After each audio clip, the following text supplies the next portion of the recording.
Assalamualaikum warahmatullahi wabarakatuh. Apa kabar anak-anak? Mudah-mudahan dalam keadaan sehat walafiat ya.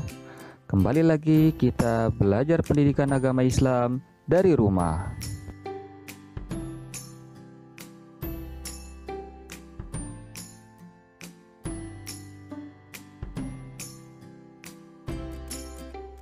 Pada kesempatan kali ini kita akan belajar pelajaran 2 tentang mengenal nama Allah dan kitabnya dengan subtema mari mengenal Allah Subhanahu wa Ta'ala.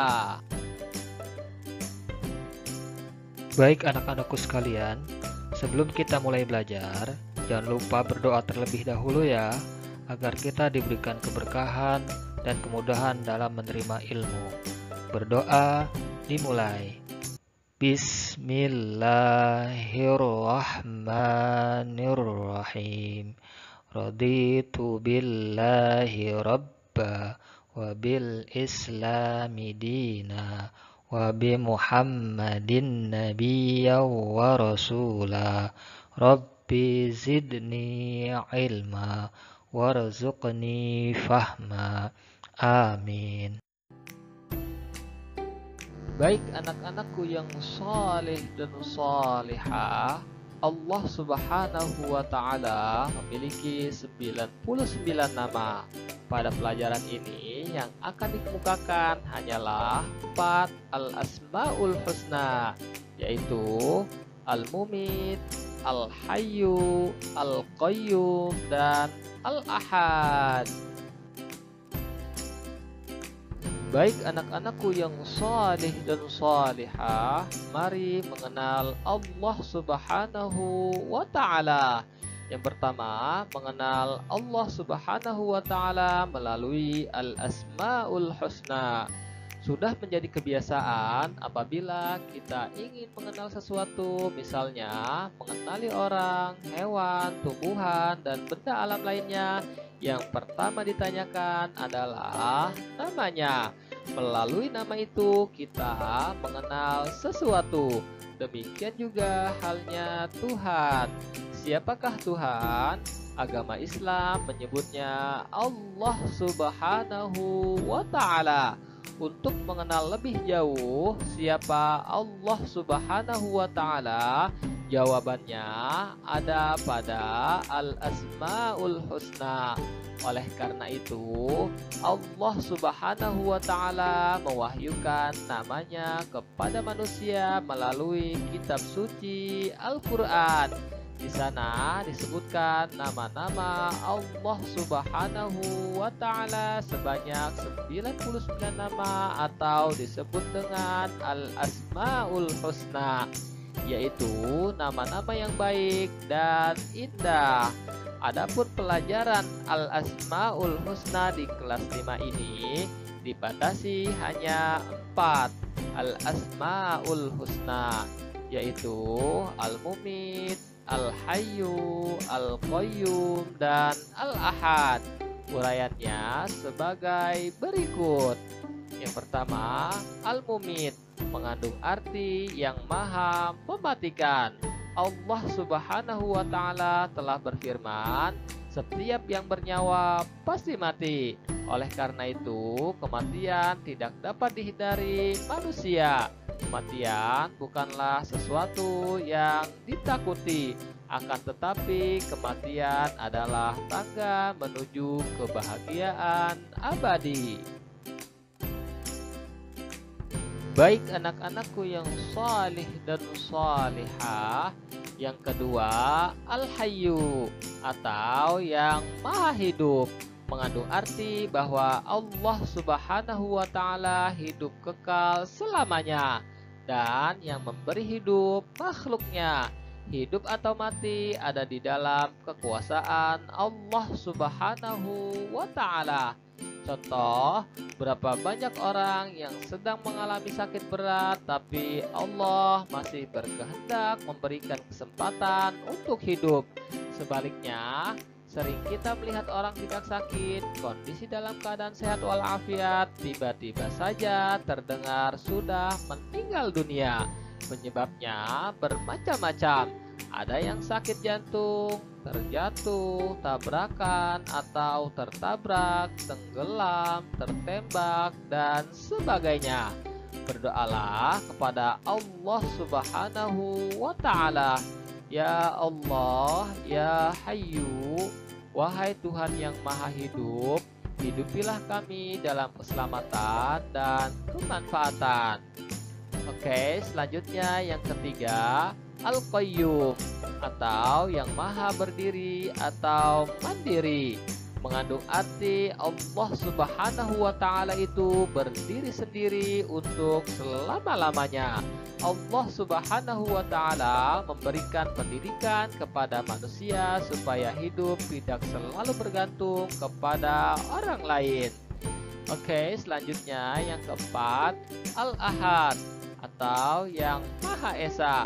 Mengandung arti Allah Subhanahu wa Ta'ala itu Esa. Perhatikan Al-Quran surat Al-Ikhlas berikut ini. Qul huwallahu ahad, yang artinya, katakanlah Muhammad, dialah Allah yang Maha Esa. Disebut pula dengan Al-Wahid, artinya yang Maha Tunggal atau Maha Esa, tak ada sekutu baginya.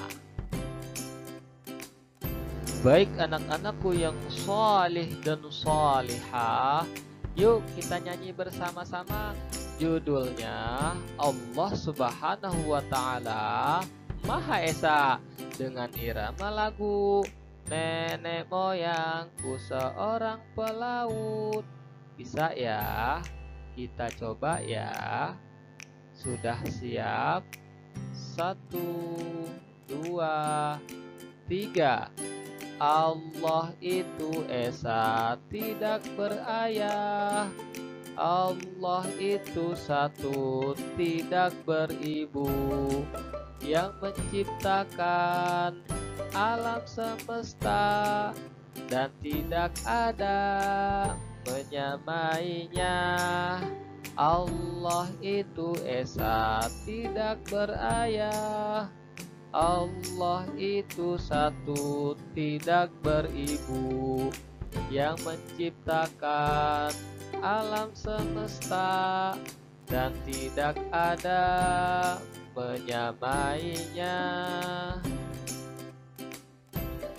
Baik anak-anakku yang saleh dan salihah, apakah kamu ingin terpuji di hadapan Allah Subhanahu wa Ta'ala? Anak yang saleh tentu akan menjawab, ya. Mari kita bersikap dan berperilaku dengan cara mengamalkan Al-Asma'ul Husna sebagai berikut. Yang pertama, Al-Mumit, mengandung arti yang maha mematikan. Allah Subhanahu wa Ta'ala telah berfirman, setiap yang bernyawa pasti mati. Manusia, hewan, dan tumbuhan akan mati. Manusia tidak bisa lari dari kematian.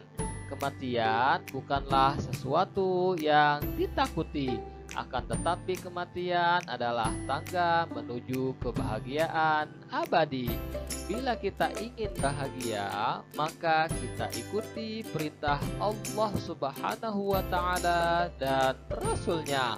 Misalnya, rajin sholat, rajin membaca Al-Quran, rajin belajar, serta patuh dan hormat kepada orang tua dan guru.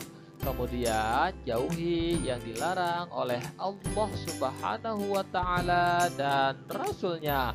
Misalnya, mencuri, berkelahi, dan menyakiti orang lain.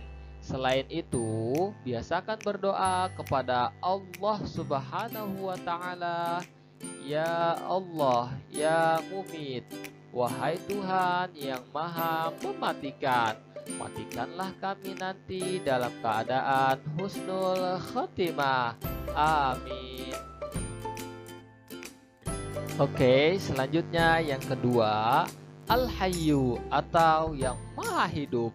mengandung arti bahwa yang memberi hidup atau nyawa dan rezeki adalah Allah Subhanahu wa Ta'ala. Oleh karena itu, hidup atau mati ada di dalam kekuasaan Allah Subhanahu wa Ta'ala. Bagaimana sikap dan perilaku kita dalam hidup atau kehidupan? Tugas manusia adalah memelihara kehidupan dan mencari rezeki yang sudah disediakan oleh Allah Subhanahu wa Ta'ala, seperti memelihara diri sendiri, yaitu dengan cara makan dan minum secara teratur, jangan berlebihan, dan selalu melihara kebersihan agar tetap sehat. Sedangkan perilaku membantu kelangsungan hidup orang lain, misalnya bersedekah dengan cara memberi makan, minum, dan membantu kesehatan orang lain yang membutuhkannya. Oke, selanjutnya yang ketiga, Al-Qayyum atau yang maha berdiri atau mandiri, mengandung arti Allah Subhanahu wa Ta'ala itu berdiri sendiri untuk selama-lamanya.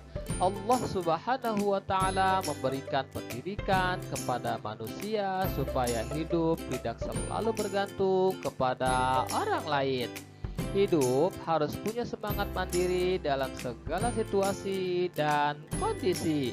Pada zaman dahulu, ada pepatah yang menyatakan berdiri di atas kaki sendiri atau berdikari.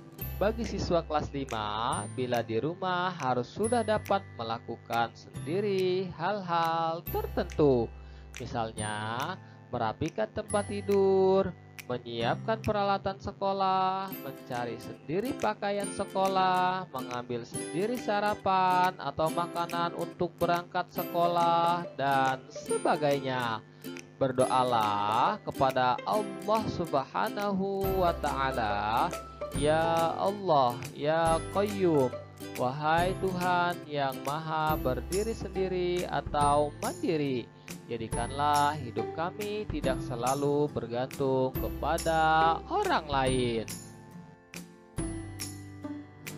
Oke, selanjutnya yang keempat, Al-Ahad atau yang Maha Esa, mengandung arti Allah Subhanahu wa Ta'ala itu Esa, yang Maha Tunggal atau Esa, yang tetap menyendiri dan tak ada sekutu baginya.